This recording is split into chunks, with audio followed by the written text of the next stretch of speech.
Com um gol nos acréscimos do Léo Pereira, que estava machucado, o Flamengo venceu o Corinthians no Maracanã e agora está em 6º lugar no Brasileirão.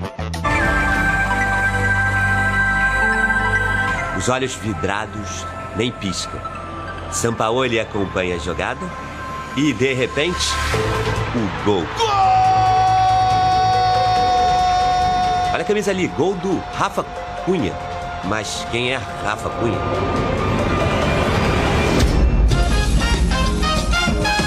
O Flamengo tem um projeto chamado Fla Anjo, em que torcedores fazem doações para os esportes olímpicos e para o futebol feminino do clube.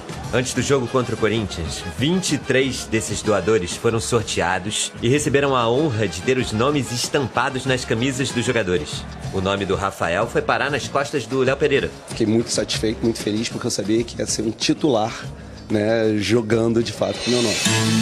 Porque teve jogador que estava escalado, mas em cima da hora precisou sair da equipe. O Arrascaeta sentiu dores na coxa direita durante o aquecimento para a partida e virou desfalque. O Fla ainda estava sem o Everton Ribeiro, que havia sofrido uma lesão no clássico contra o Fluminense pela Copa do Brasil na terça. Sem 2 dos principais jogadores, o time teve dificuldade para alcançar o gol adversário. E era o Corinthians que estava conseguindo chegar mais perigosamente ao gol. Bidu bateu pro gol, a bola passa à esquerda do gol! O Flamengo só foi criar oportunidades valiosas nos minutos finais do primeiro tempo. Nessa, o Cássio fez uma defesaça na bomba do Gabigol. Cássio! E o chute do Vitor Hugo, substituto do Arrascaeta, passou perto. Vitor Hugo limpou, clareou, pé direito, bateu! À direita do gol e a bola desviada, escanteio! O Corinthians voltou melhor no segundo tempo. Pressionando, chegou próximo do gol. Nesse lance, 2 vezes. Yuri Alberto Santos faz a defesa, voltou no Paulinho, tentou a puxeta, caiu no Maicon. Roger Guedes bateu no Santos! O Flamengo repetia as jogadas que não funcionavam. O tempo foi passando. 90 minutos jogados. Naquela altura, permanecia o equilíbrio entre as equipes. O confronto se encaminhava para o 0-0. Mas nos acréscimos, um zagueiro do Flamengo, não satisfeito em ser referência na área rubro-negra, decidiu também fazer a diferença na área adversária. Léo Pereira, ou Rafa Cunha. Caramba, de vez em quando ele faz gol de cabeça, então existe a possibilidade de ele fazer o gol com o meu nome. O problema é que o Léo estava sentindo muitas dores por conta de uma lesão na coxa feita no final da partida. E o Flamengo já não podia mais fazer substituições. Olha o drama. Eu tinha sentido e se tivesse mais uma alteração, provavelmente eu tinha saído. Aí o Sampaoli falou para mim ficar ali na frente ali, para dar uma ajuda ali, porque lá atrás seria bem difícil, porque os atacantes dos caras são rápidos. Então eu fiquei ali e a partir do momento que a gente foi se aproximando da área, aí eu tive que ter um pouco esse par aí do atacante, né? E eu pude ser feliz, estava ali incomodando o zagueiro deles ali e no cruzamento, numa jogada que eu sou especialista, pude deixar o meu. Cebolinha pra cima da marcação, trouxe pro pé direito, fez o levantamento, Léo Pereira! O centroavante, contusão! O herói improvável! Machucado foi de centroavante!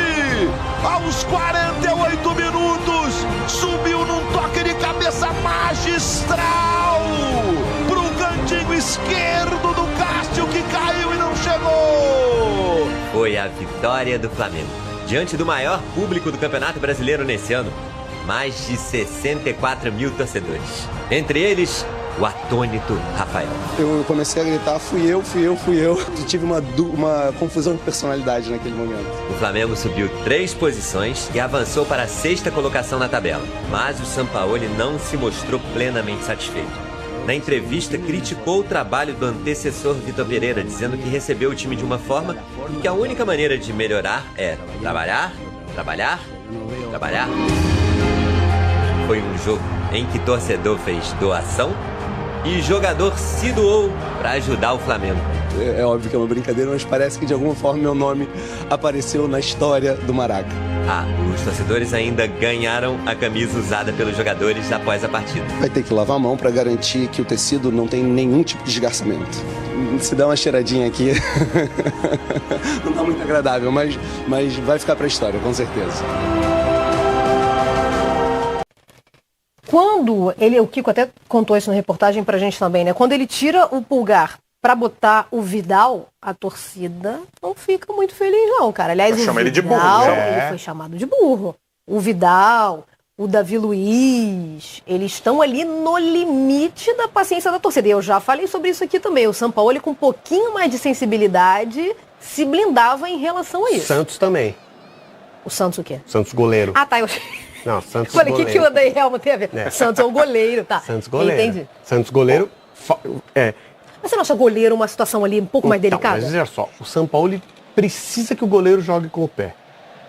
Ou ele mantém o Santos no time e não pede para jogar E com o pé. abre mão disso, dessa exigência. Ou tá? ele vai ter que procurar outro goleiro. O Flamengo tem o Rossi chegando, mas também não sei se joga com o pé do jeito que ele quer. Não Até o tem as mentor, né? características que ele gosta. Exatamente. Então, assim, talvez ele tenha que abrir mão para não complicar o goleiro dele também. Ô Mari, sobre essa questão da preparação específica, eu acho que até essa ideia de querer tirar o máximo de intensidade de um time que não se preparou no início da temporada para ter esse preparo físico e essa intensidade que é o estilo de jogo que o São Paulo quer, que ele vem tendo esses problemas e se você tem um jogador no banco, uma hora você vai ter que colocar. Tem aquela frase clássica no futebol que o problema de você ter um jogador no nível abaixo dos titulares ou dos demais é que uma hora você vai precisar dele. E ontem, se eu não me engano, o Pulgar ele saiu até por conta de reclamação de dores, de lesão. Teve o problema do Everton Ribeiro, do Arrascaeta, o Fabrício Bruno no começo, no meio do jogo, né? Ele sente uma dor no joelho também, a gente imagina que ele vai sair, mas acaba não saindo. Então acho que são consequências também da forma como ele quer implementar em um curto espaço de tempo. Se você quer colocar o seu jeito de jogar em pouco tempo, precisando desse treino, dessa carga excessiva, uma hora o corpo dos jogadores que não estão preparados para esse estímulo e para esse estilo de jogo vai gritar. E é o que vem acontecendo no Flamengo. Agora, só um dado importante sobre o gol. Fala muito sobre, obviamente, o espírito de luta do Léo Pereira e a vontade e o posicionamento que o Sampaoli colocou para ele estar naquele momento dentro da grande área, mas fala muito também sobre os defeitos do time do Corinthians. É mais um gol em que o adversário fica tocando a bola por muito tempo. Foi. Por mais que seja uma característica que o Vanderlei está implementando para esses jogos considerados mais complicados, mas contra o São Paulo foi assim, um time permissivo diante do adversário tocando a bola por mais de um minuto, contra o Atlético foi assim e contra o Flamengo também. E eu acho que o outro ponto que foi crucial para a bola chegar até o Léo Pereira foi o buraco aberto do lado direito da defesa do Corinthians. O Bruno Mendes começou o jogo, zagueiro improvisado no lado direito, foi bem no jogo de ontem e existia uma cobertura ali do lado direito, ora com o Yuri Alberto, ora com o Roger Guedes. Entraram Fagner e Romero para fazer essa cobertura, olha o espaço que há do time do Flamengo para fazer esse cruzamento. E aí a bola aérea também é um problema muito grave do Corinthians, saíram gols assim, o gol do Caleri que foi anulado no clássico contra o São Paulo, saiu de uma jogada muito parecida pela lateral, cruzando no segundo pau contra o Corinthians, por mais que Murilo e Gil sejam altos, tenham impulsão vertical e impulsão física muito boas, eu acho que fala mais sobre o posicionamento desses jogadores, e contra o Palmeiras foi assim também, do que especificamente sobre a qualidade do Léo Pereira, o esforço dele subir para cabecear e fazer esse gol. Então é um gol no finalzinho que tem características do Sampaoli, por ele ter pedido para o Léo se posicionar como centroavante, mas fala muito também, eu acho que principalmente sobre os defeitos do Corinthians. O Corinthians chegou a recuperar essa bola 2 vezes, mas não consegue ficar com ela.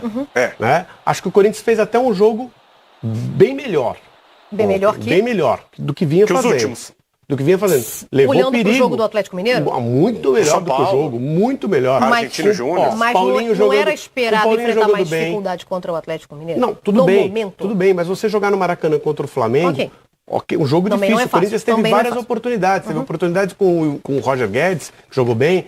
Paulinho foi bem também. O Yuri Alberto, o Corinthians teve uma oportunidade com o Yuri Alberto. O Yuri Alberto continua estragando todas as jogadas ofensivas do Corinthians, mas não tem outro. Tem que ser o Yuri Alberto. Tem que ser o Yuri Alberto. Então, assim, acho que o Corinthians apresentou ontem pontos positivos, só que no ânimo, sofrer uma derrota dessa no finalzinho, mostra assim, que as coisas vão ser muito difíceis, que só jogar bem não vai resolver o problema do Corinthians. E é um time que passa por esse problema de confiança, né, Mari? Isso é que eu ia falar. Precisa ver o que está acontecendo com o Yuri Alberto, porque não desaprendeu. Por todo o esforço Exato. que foi feito, o apelo da torcida para ele ficar, se fosse esse aí, não gerava aquele movimento. Não desaprendeu, tem alguma coisa acontecendo. Notícia de agora, hein? Fresquinha do nosso GE. Globo, reforço, vocês acharam que não ia São ter? Paulo, sim. Vocês acharam? Agora, ó, isso me surpreendeu, tá? É do Eric Faria e do Fred Gomes, tem a lista completa lá, a matéria completa para quem quiser ver. Sampaoli minimiza a preocupação com o lateral direita. Essa foi a surpresa, para mim. E o Flamengo tá mirando aí 4 reforços. Então, além do Rossi e do Luiz Araújo, né, que já tem um pré-contrato, o Flamengo tá focando... Aliás, o Rossi tem um pré-contrato, o Luiz Araújo já tá acertado. O Flamengo tá focando especialmente no meio e no outro corredor. E aí eu já adianto que quando a gente fala do meio ali, e inclusive no outro corredor, porque ele pode fazer uma ponta também, a gente tá falando do De La Cruz, tá? Olha lá, ó, otimista pelo Uruguai, do River Plate no momento. Vamos aguardar, mas é o Sampaoli, não vai parar por aí. Falaram em Montiel, hein? Que agora, seria... E o Sampaoli trabalhou com ele no Sevilha, não foi? Resolve qualquer problema. Deixa eu contar pra vocês, porque a gente tá brincando com o fato de ter o Sampaoli. Olha só quem encerra o contrato no final desse ano com o Flamengo. Felipe Luiz, Vidal, Everton Ribeiro, Rodrigo Caio, Matheus Cunha, Davi Luiz, Marinho e Bruno Henrique. Ou seja, contamos 8. Então, independente de ter ou não Sampaoli no comando, que é um cara que a gente sabe que tem esse apreço, né, por novas chegadas, o Flamengo precisa começar a pensar na sua reformulação de já. E todos esses jogadores podem assinar um pré-contrato agora no meio do ano. E desses 8 aí, pelo menos 5 é muito obrigado, foi ótimo, maravilhoso. E nem foi ótimo, um jogo. Nem foi tão ótimo, não. Alguns foram. Não foi tão ótimo, Alguns foram. Alguns fazem parte da equipe campeã. Felipe Luiz, Rodrigo Caio, fazem... Então, o Vidal também eu não achei tão ótimo assim, não. Não, o Vidal não. Eu tô dizendo que 2019. Alguns desses... De 2019 você tá falando, porque o Vidal também foi campeão. Não é da geração de 19. Mas também comemorou o título. Não sei, mas os campeões da Libertadores de 19. Campeões brasileiros da Libertadores. Título marcante do da Flamengo. Geração Tem de Felipe 19. Luiz, Rodrigo Caio, Bruno Henrique. Acho que o Bruno Henrique vai ter continuidade. Mas Felipe Luiz e Rodrigo Caio duvido muito. Até porque tem que descontar esse ano aí, né? Que ele ficou se tratando. Luiz Teixeira, muito obrigada por hoje. Bom dia e bom trabalho a você. E fala, nação, só para deixar registrado aqui, quero trazer uma notícia sobre Flamengo e Corinthians, tá bom? Como vocês estão vendo o título aí, Flamengo e Corinthians quebram recordes de público e renda no Brasileirão, tá? Então vamos aqui ver qual quebra de recorde foi esse. No Maracanã, registrados 60.352 pagantes na vitória por 1-0. São Paulo e Vasco, também da 7ª rodada, tem o segundo maior público com 57.399 torcedores, né? Engraçado e muito interessante ao mesmo tempo que Flamengo sempre está assumindo esse ranking aí de maior público, né? É claro que é o óbvio, né? Flamengo é o time com maior torcida. Talvez nem digo do Brasil, talvez do mundo, não sei. Mas enfim, vamos ver aqui quais foram os maiores públicos neste ano. Flamengo 1-0 Corinthians. Aí depois São Paulo e Vasco. Depois vem Vasco e Palmeiras. Aí depois Flamengo de novo aqui, ó. Flamengo e Botafogo aqui em quarto. Aí Cruzeiro e Fluminense em quinto. Enfim, aí de novo nós pulando aqui, a gente vê Inter e Flamengo. De novo Flamengo. E aqui de novo Flamengo e Goiás. Então... o Flamengo está sempre aparecendo aí com os maiores públicos, né, galera? Mas é isso que eu queria deixar registrado aqui. Queria pedir a vocês que se inscrevessem no canal, ativassem o sino, porque aqui temos notícias do Mengão diariamente, beleza?